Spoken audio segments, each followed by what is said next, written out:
Viu, Paula? Mas, bom, vamos continuando por aqui. A gente vai, inclusive, trazer o Gustavo Cruz, que é estrategista da RB Investimentos, para poder a gente bater um papo com ele, repercutir um pouco essa questão do Fed. Gustavo, que já está aqui conosco.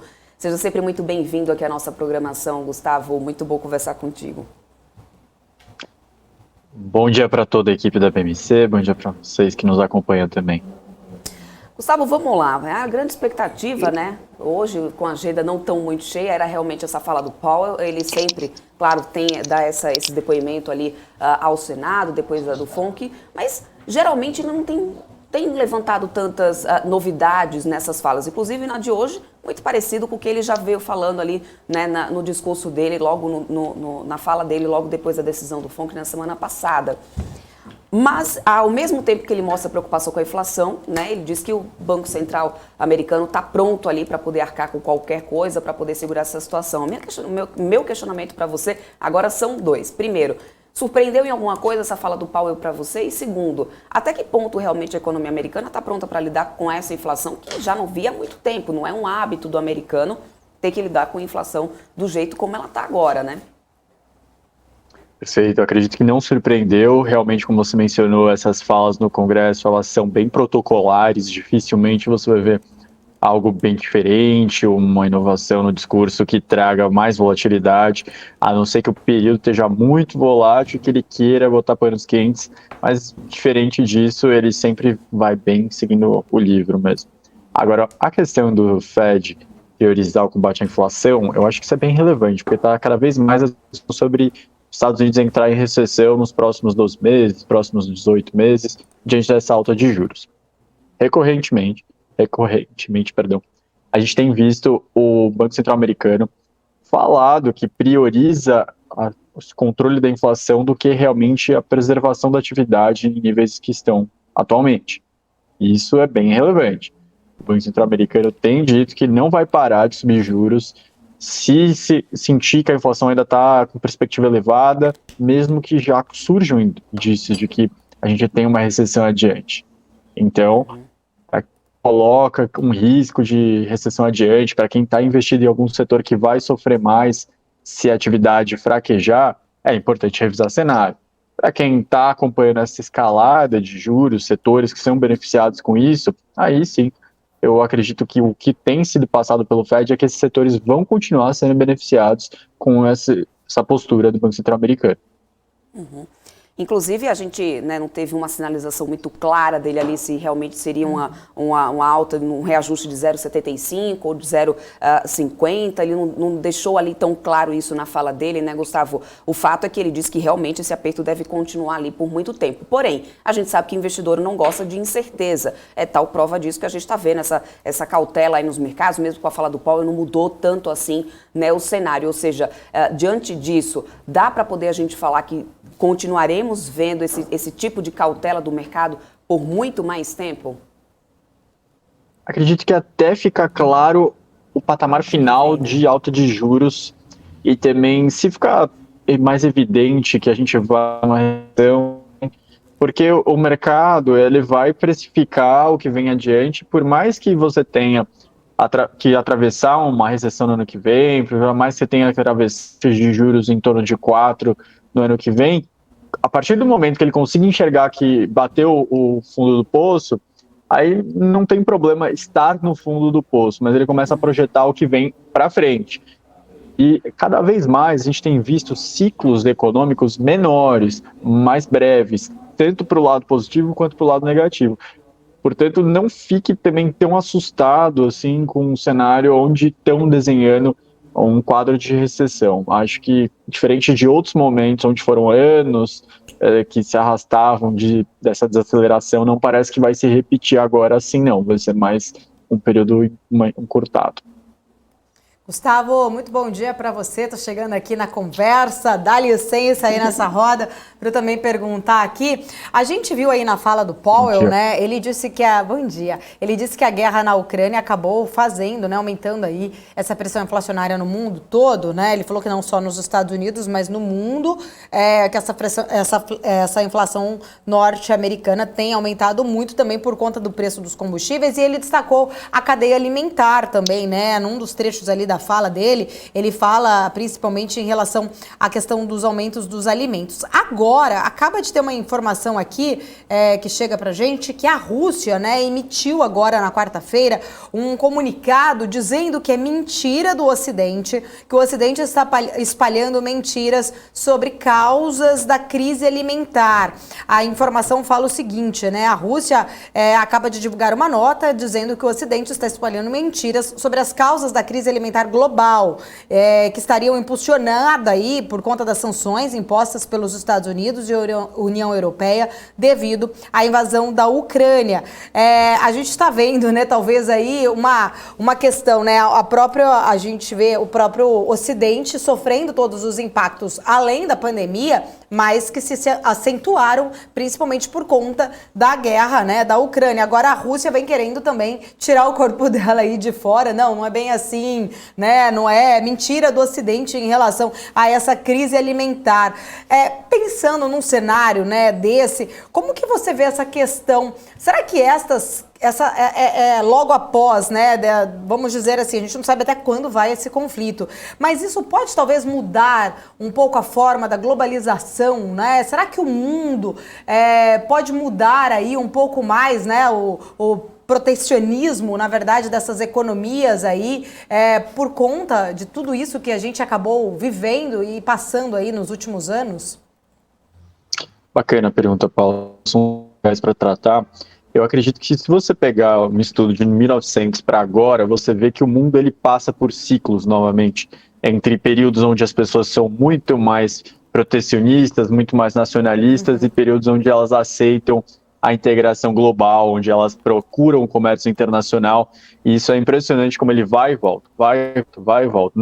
Realmente não tem uma definição que se mantém por muito tempo. E sobre a questão da Rússia, ela acusar o Ocidente acusar a Rússia, veja bem, a Rússia e a Ucrânia, eles são países bem integrados no comércio internacional. Se a gente tivesse uma guerra entre Coreia do Norte e Cuba, a gente não estaria sofrendo com preços elevados de commodities, preços de nada praticamente elevados. Só quem fuma charuto cubano estaria realmente mais feito. Mas isso seria um caso bem à parte. Como a gente está falando de Ucrânia, que é um dos principais produtores de alimentos no mundo, e Rússia, que, como a gente está vendo, é bem relevante na questão de petróleo, de gás, aí sim, você tem impactos em outras partes do mundo que dependem dessa compra, dependem de receber esse tipo de produto. Por isso que, sim, o Ocidente tem razão a falar que esse conflito está impactando o preço para cima.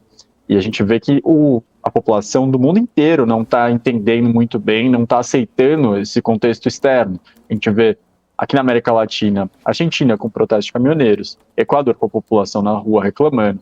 A gente vê no Brasil os caminhoneiros reclamando também do preço mais elevado. Nos Estados Unidos, a população bem insatisfeita, o governo a ponto de reduzir impostos sobre combustíveis. Na Europa, a mesma coisa, os ferroviários no Reino Unido. Então, o mundo inteiro está tendo dificuldades, os governantes não estão conseguindo passar essa mensagem de forma tão clara também. Gustavo, a gente está tendo uma grande repercussão, não só aqui no Brasil, em relação à questão do petróleo, da gasolina, mas como também lá nos Estados Unidos. O Biden mesmo já falando também em zerar impostos, acho que é inspirado, inclusive aqui no Brasil, quem sabe, né? E aí agora, inclusive nessa fala, uma das falas do Powell agora, enquanto ele estava sendo questionado ali pelos senadores, ele diz o seguinte, não há nada que possamos fazer sobre o preço do petróleo, que é definido globalmente. O presidente do FED foi inclusive perguntado sobre a estrutura da indústria e responsabilidade nos preços do petróleo. Ele se esquivou um pouco ali, reiterou a função do Federal Reserve, que é maximizar o mercado de trabalho, estabilizar os preços, mas quanto à questão do petróleo, ele não teria ali como interferir. Isso é uma coisa que é definida globalmente. Ou seja, você concorda com isso? Você acredita que o Banco Central americano pode realmente intervir ali de alguma forma? Ou essa questão, como já gerou um patamar de preocupação, né, um receio global, pode estar sendo uma forma ali do Powell se esquivar? Até que ponto realmente, né, os Estados Unidos podem intervir de alguma forma nisso ou não? Eu acredito que os Estados Unidos, assim como a gente viu a França e outros países, estão buscando alternativas por conta da necessidade do petróleo, seja ele puramente ou algum derivado do petróleo no dia a dia das pessoas. Muitas vezes a gente não enxerga realmente o petróleo, só associa ao posto de combustível, mas ele está em muito mais da cadeia de produção. E são itens que realmente são bem mais sensíveis. Quando alimentos estão em alta muito considerável, petróleo. Pense, por exemplo, vamos tirar petróleo, vamos supor que fosse a água que tivesse uma escala global. Acho que seria imediato, os governos estariam fazendo o que precisasse para ajudar no momento. Agora, o que não pode é ficar em políticas além do período de crise. Isso é sempre o que nós, como comentaristas que analisam, acompanham o trabalho de governos, temos que ficar em cima, para que não fique uma conta a mais para beneficiar determinados grupos. Acho que esse é sempre o ponto aqui. O que o mercado financeiro olha e leva como positivo ou negativo? O mercado financeiro tem capacidade de separar, entender, olha, para esse ano é necessário.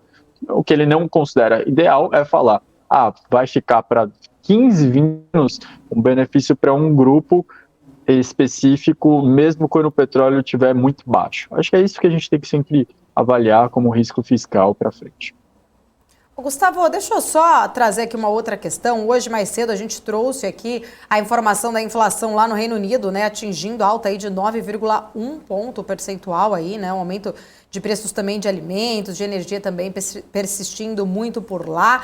Também, né, paralela à questão do Reino Unido, a gente vê também a inflação ali em toda a zona do euro também bem mais forte, né? E a gente vê o próprio Banco Central Europeu não tomando nenhuma atitude até então, né, em relação à subida de juros. Até no último discurso de Christine Lagarde, ela foi bem criticada em relação a uma demora, né, vamos dizer assim, para mexer na sua política monetária. A gente está vendo, né, essa inflação disparada no mundo como um todo. Como que você avalia a condução, por exemplo, né? Será que realmente lá na Europa o euro pode ter uma desvalorização maior, talvez por uma condução diferente aí, né, do próprio Banco Central Europeu em relação a subir juros para tentar conter essa inflação? Qual que é a tua perspectiva, né, para uma recuperação econômica lá na Europa especificamente? Acredito que talvez não tanto desvalorizar, discutindo uma possibilidade de recessão nos Estados Unidos, e eu vejo já que a cabeça dos dirigentes europeus já tem mudado. Eles já estão entendendo que essa taxa de zerada, com essa inflação extremamente elevada, não dá. O Reino Unido com uma taxa ainda muito baixa, menos de 2%, com uma inflação de 9%, e acho que até convido, acho que é interessante para o investidor que às vezes pensa, agora eu já cheguei no final do ciclo aqui no Brasil, já está acabando e não tem mais oportunidade, mas tem oportunidade lá fora também. Você pode acessar, se não quiser colocar já direto o pé, você pode acessar via algum fundo multimercado que captura essas diferenças de expectativa e de realidade na taxa de juros, na taxa de inflação em vários países.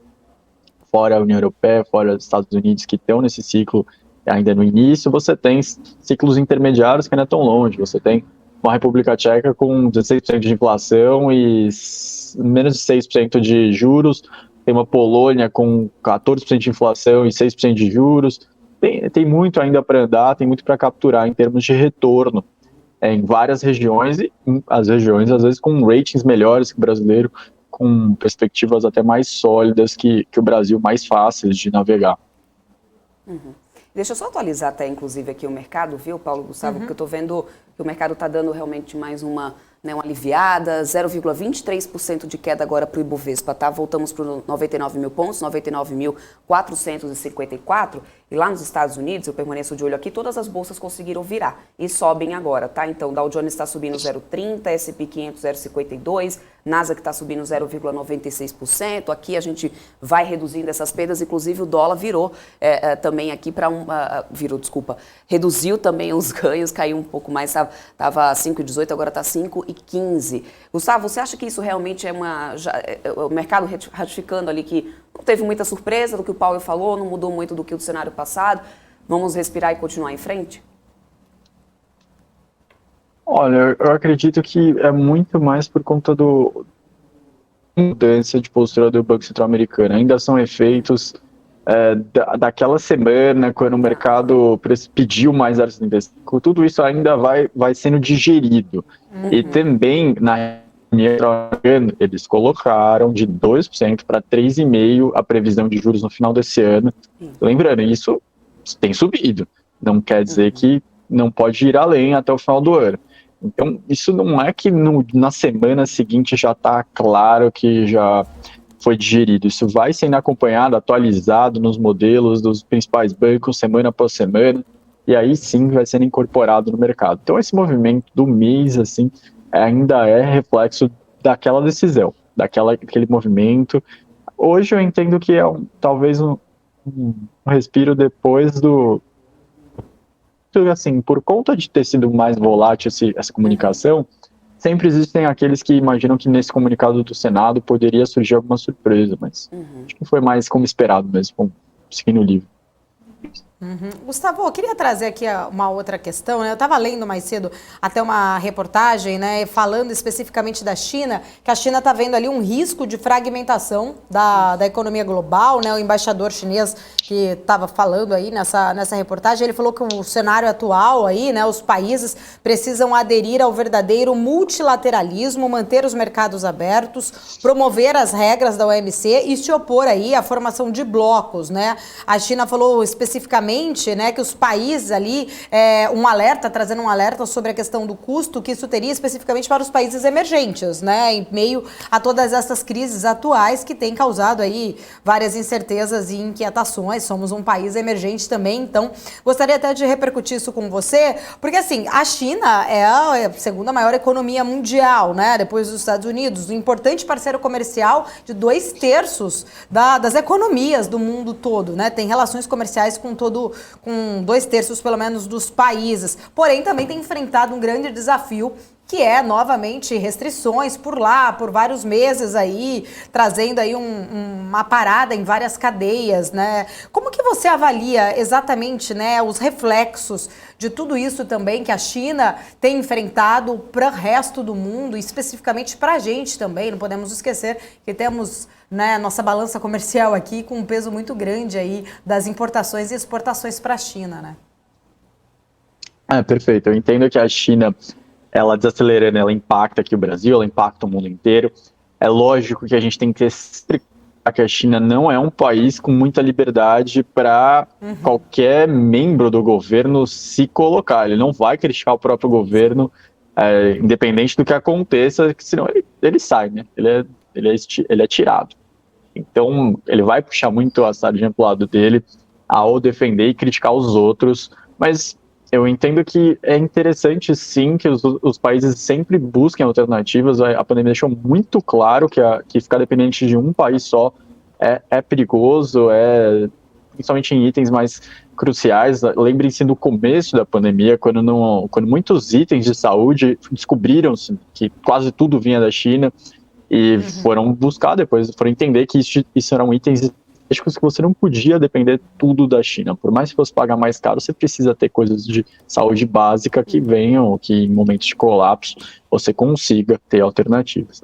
Então a China, ela tenta sempre fazer essa imagem, ou trazer um progresso para todos os locais, mas também é interessante para o lado dela que todos os locais fiquem independentes delas, né? Acho que isso é algo que a gente vê não só na China, na própria Alemanha a gente vê ela fazendo algo bem parecido com a Europa. Você tem um exemplo famoso do carro, que o banco é feito em Portugal, o volante é feito na Espanha e por aí vai, fecha na Alemanha e a Alemanha vende de volta para o resto da Europa mais caro. Então sempre acho que tem que olhar os dois lados de quem faz parte de uma relação comercial internacional. Gustavo, você falou ainda há pouco, quando eu perguntei dessa questão, né, do mercado, a reação do mercado, você falou sobre o Powell ter sinalizado que vai continuar realmente subindo bem por lá.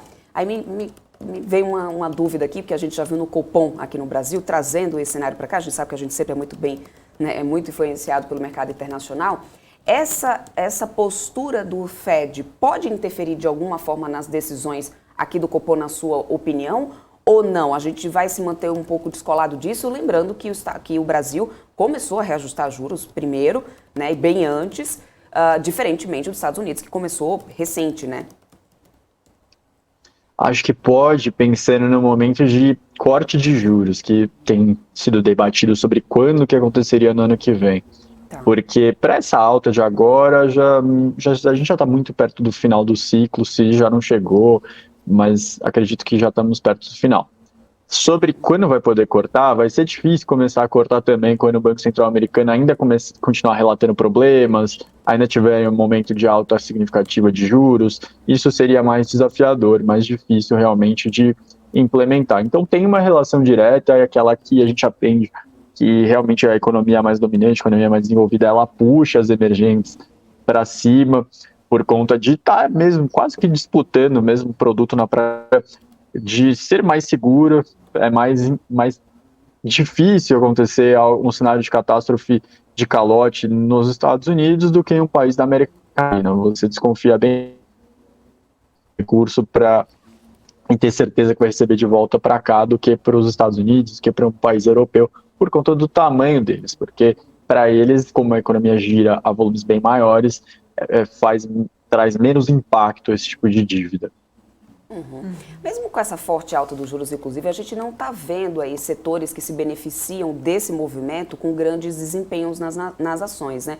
Isso se deve a essa incerteza desse mercado que a gente até estava falando aqui, ou a movimentos específicos, político-econômicos, que acabam prejudicando a Bolsa Brasileira como um todo?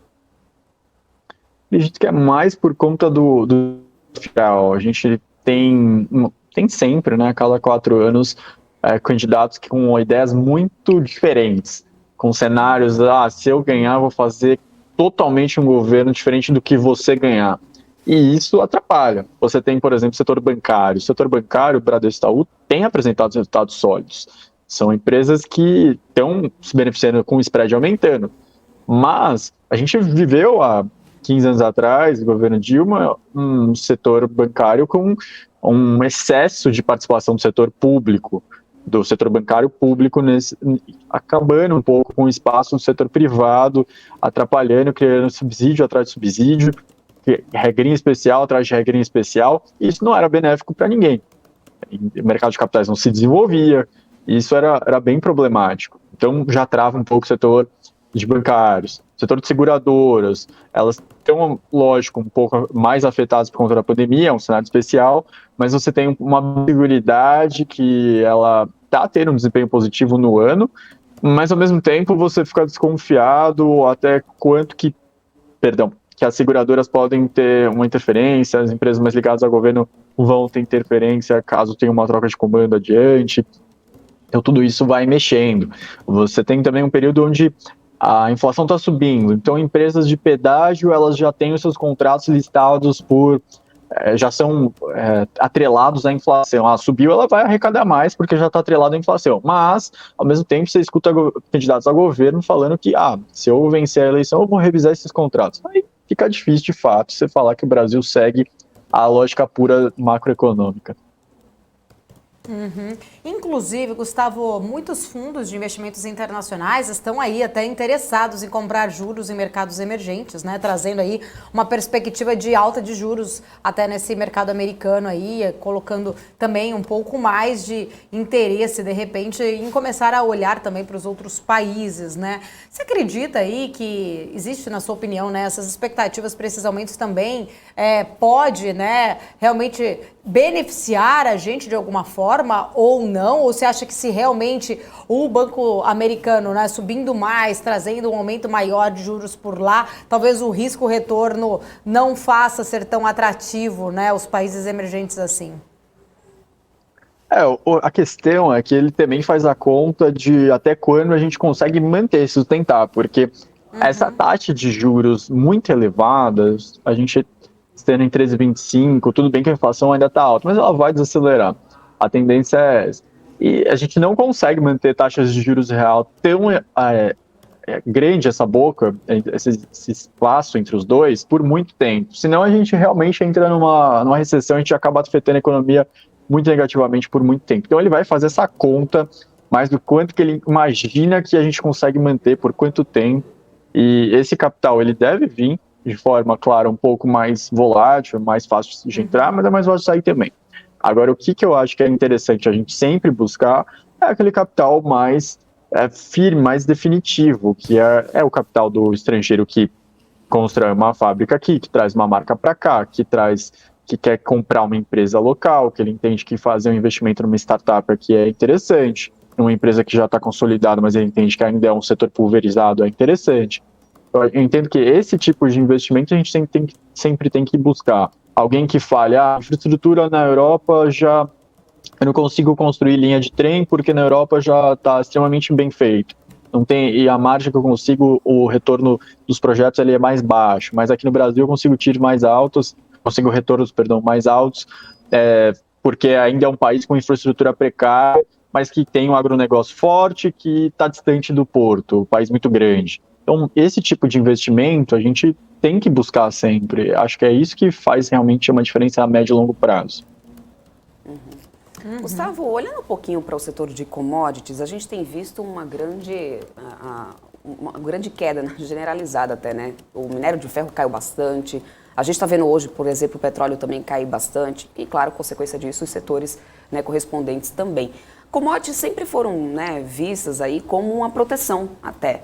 Com essas quedas recorrentes, com esse cenário que a gente tem agora, deixa de ser uma proteção os setores de commodities, na sua opinião, ou não? Ainda mais se considerarmos aqui no Brasil que em determinadas situações ainda tem a questão do risco político.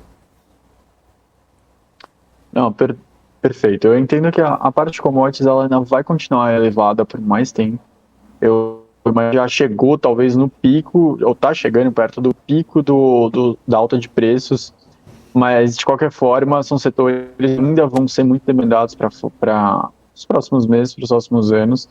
Acho que, de novo, voltando na outra pergunta, a parte política, ela acaba afetando quase que todo mundo nesse período pré-eleitoral. A gente vai ver muito poucos setores que não vão ter algum tipo de sensação negativa para frente. Existe, lógico, o risco da própria empresa e o risco do mercado como um todo. E esse está puxando tudo para baixo agora, nesse momento.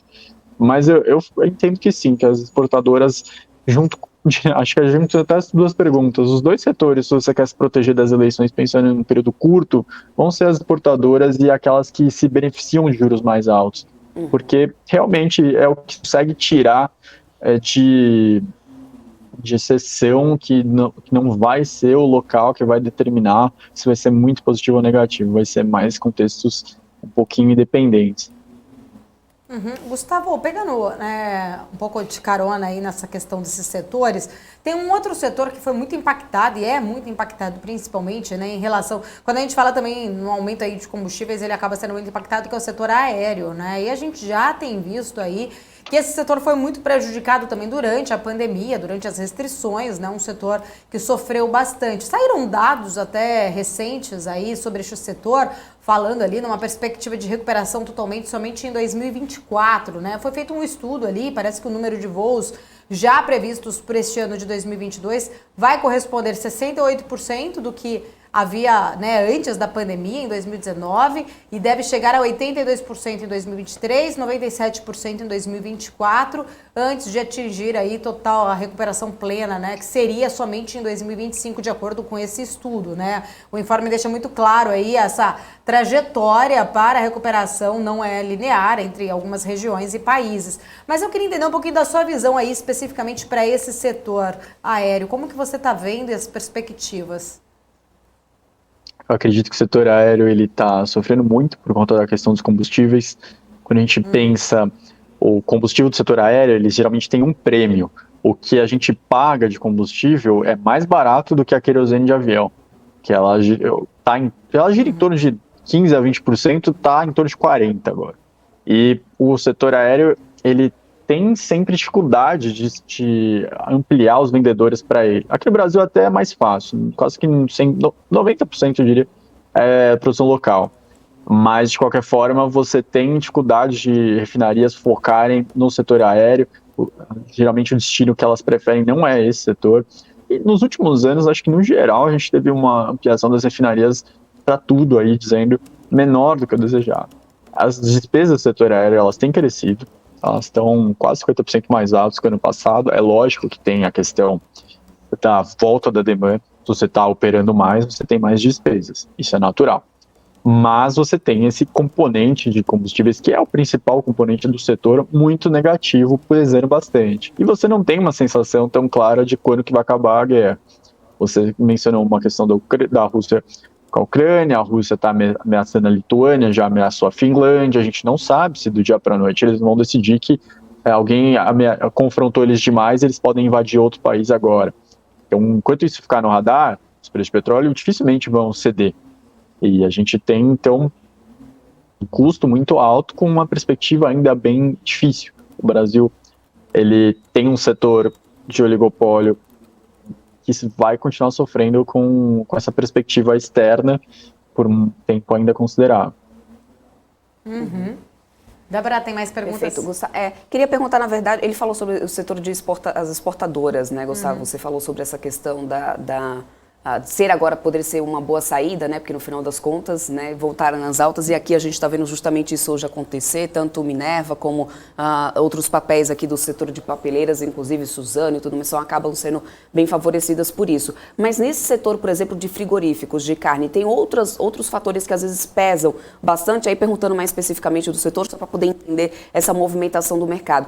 Por exemplo, recente agora teve uma definição da China de que não iria... Um frigorífico especificamente da Marfrig não iria poder estar vendendo para lá, eles não iam comprar desse frigorífico bloqueado durante uma semana. Essas questões mais pontuais também colocam em risco, colocam em mais volatilidade esse setor, na sua opinião? Ou seja, apesar de ser uma boa por ser uma exportadora, é de se analisar, é uma questão de se colocar em cash também, quando for olhar para esse setor de frigoríficos, pelo menos, que é a alta agora do momento? Acho muito interessante a pergunta, mas acho que isso me lembrou até outro ponto que talvez seja negativo para o setor. Mas vou começar da pergunta mesmo, porque quanto mais as empresas crescem, elas conseguem desviar mais desses produtos, desses problemas.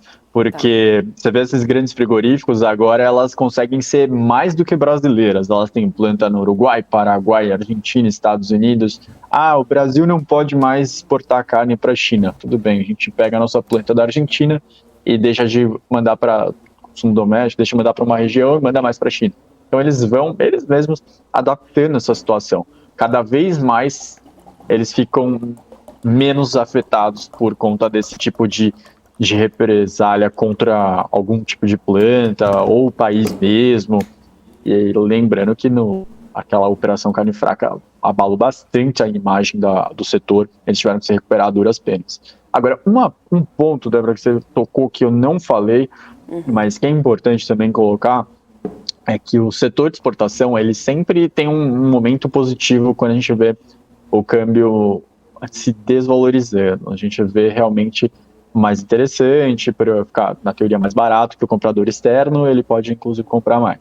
Agora, para o final do ano, a tendência não é essa. A tendência é que pós-eleições a gente tenha, quem quer que seja o vencedor, aquela famosa início da lua de mel do mercado com o governo, sensação de que, agora discurso de eleição é um, governo é outro, todo mundo agora vai cooperar, existe um interesse do próprio Congresso de se aproximar de um segundo mandato ou de uma troca de governo, para justamente estar integrado com esses novos 4 anos de política. Então, com isso, eu entendo que o câmbio deve ter um momento um pouco de valorização no final do ano, mesmo com o Banco Central americano subindo os juros. Acho que isso é importante também para ficar no radar quando você for montar a posição. Boa. Temos aqui uma informação, deixa eu só atualizar rapidamente, né? A fala ainda do Powell lá. Ele acaba de trazer aqui a informação que reforça que a recessão nos Estados Unidos, em razão da alta de juros, é uma possibilidade. Olha só, é algo bem aí realmente preocupante, eu acho que nesse tom dele, porque assim, a gente viu no começo da semana, inclusive, né, Gustavo? Acho que foi, na verdade, no domingo, aquela fala da Janet Yellen lá, e aí repercutiu mais no começo desta semana, ela trouxe um termo que eu até esqueci exatamente a palavra, mas que realmente seria algo que não era impossível, né, de acontecer, mas era uma outra palavra que ela usou ali, de uma possível recessão. E agora ele reforça, então, que a recessão dos Estados Unidos, em razão da alta de juros, juros é uma possibilidade. Ele segue, né, ainda respondendo as perguntas lá dos senadores, afirmou que o nível neutro de juros no longo prazo é de cerca de 2,5%, que temos de elevar juros além do nível neutro. Acho que a gente poderia até, como que você entende essa fala? Primeiro ele trouxe ali, né, uma questão, ele até falou que afirmou ao Senado que não pode fazer muito num curto prazo, apenas num médio e longo prazo, né? Ele comentou ainda que né, o presidente comentou que o Senado pode trabalhar para ajudar a manter o mercado de trabalho forte, investindo em infraestrutura. Algumas outras falas ainda agora dessas respostas, as últimas respostas dele. Como que a gente pode interpretar essa questão quando ele fala, né, que existe ainda uma possibilidade de recessão ali nos Estados Unidos? Como que você avalia essa fala de Jerome Powell, Gustavo? Eu avalio como alguém que está preparado para deixar a taxa de juros no nível mais alto do que está projetado hoje, já passando sinais para o mercado, e também que vai ficar mais alto por mais tempo. Que eles olham para o passado, observam erros em alguns determinados momentos, onde os Estados Unidos levou a taxa de juros para patamar mais alto, mas cedeu logo cedo, não subiu tanto assim, a inflação até desacelerou no primeiro momento, mas como não foram muito firmes, a inflação volta. Então, como a inflação disparou há anos, que não subia tanto, a gente praticamente tem que voltar para a década de 80 para ver uma inflação tão alta, a postura que ele está passando é essa. Olha, pode ser que a economia realmente desacelere muito, mas minha prioridade hoje não é manter a economia elevada, o mercado de trabalho já está aquecido, a economia já cresceu agora no último ano, agora a gente quer sim derrubar essa inflação. A ideia, o foco total é esse, e provavelmente a gente vai ver revisões do mercado, porque ainda tem muita gente falando que eles podem parar de subir juros, porque eles talvez não subam tanto quanto está projetado. Eu acho que ali é base para cima. Gustavo, vindo agora, né, mais aqui para o Brasil, olhando para essas questões, né, da pauta da semana, eu acredito, das últimas semanas, Petrobras, não dá para a gente deixar de falar sobre. Agora, o que está repercutindo bastante é essa questão da CPI. Vai ter CPI? Não vai ter CPI? Claro que, em contrapartida, ainda tem a determinação ali do Conselho, o Caio que deve ainda ter uma assembleia, né, para poder ser avaliado se ele vai realmente assumir, o cargo é da presidência da Petrobras, mas o fato é que o que está rolando lá em Brasília nos bastidores é a definição dessa CPI, se ela vai realmente ser instaurada ou não. O objetivo, claro, do governo federal é conseguir diminuir o valor do combustível. Você acha que o CPI, nesse momento, a essas alturas do campeonato, né, faltando aí pouco mais de um mês para começar o período eleitoral realmente, vai conseguir trazer esse objetivo final, revelar qualquer coisa que possa resultar numa baixa desse preço do combustível? Acredito que não. Os líderes dos caminhoneiros, eles mencionaram até que eles falaram, poxa, não adianta ficar jogando para a Petrobras, porque a gente entende o contexto, a gente entende o que está acontecendo, e assim, a busca do governo é tentar talvez afastar um pouco a imagem dele do aumento de preços. Se você pega as pesquisas do Poder Data, você vê que a população, ela culpa muito o presidente pela alta de preços e poucos realmente colocam como cenário externo como um dos principais fatores, algo que, assim, é visto em praticamente todos os países. A população, ela associa a quem está no governo no momento a alta de preço, independente se realmente aconteceu algo muito específico fora do país que está puxando. Eles não fazem essa associação bem no momento. E isso, acho que a CPI não traria nada que realmente beneficiaria em termos de combustíveis agora, em termos de governo.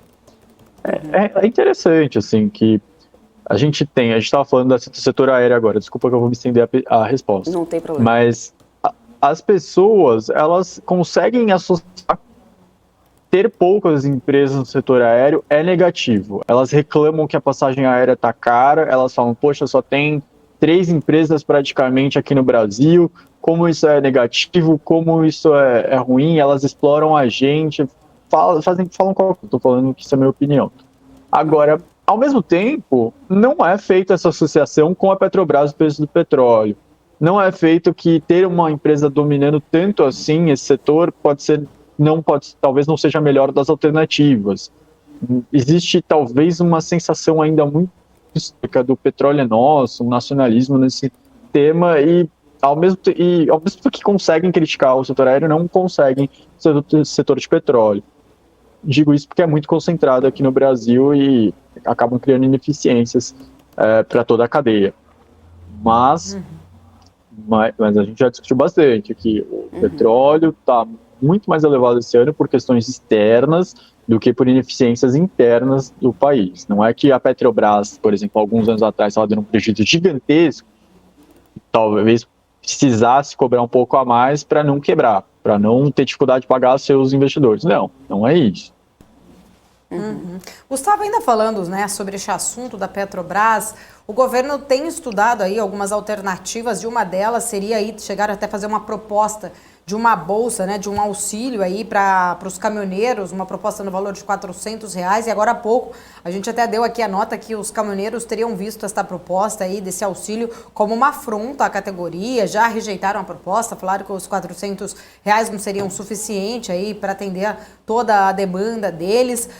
Como que você vê, né, essa situação atual? Qual que seria a melhor saída? Até porque muitos já estavam até contestando se o governo poderia criar esse auxílio exatamente num ano eleitoral, se isso também não poderia trazer algum outro tipo de problema em relação, né, se seria aí mais eleitoreiro, risco, né? fazer uma medida como essa?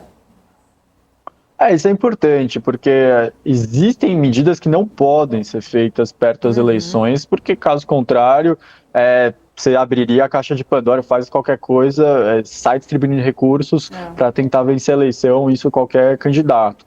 Agora, além de alguém que está participando, alguém que assiste a BMC, eu sinto uma pena gigantesca que o Adriano Pires não tenha conseguido ser nomeado para a Petrobras, porque eu sou particularmente alguém que acredita na ideia que ele coloca, de você criar realmente um fundo para esses momentos mais instáveis. A gente viu até alguns ministros se colocando a favor dessa proposta nos últimos dias de maior tensão, e eu vejo que o Adriano ele tem essa ideia. É uma pena que ele não tenha chegado ao cargo da Petrobras, porque ele colocaria ela para debate, ela seria algo mais discutido. E você tem uma solução nessa ideia do Adriano, que é mais longo prazo.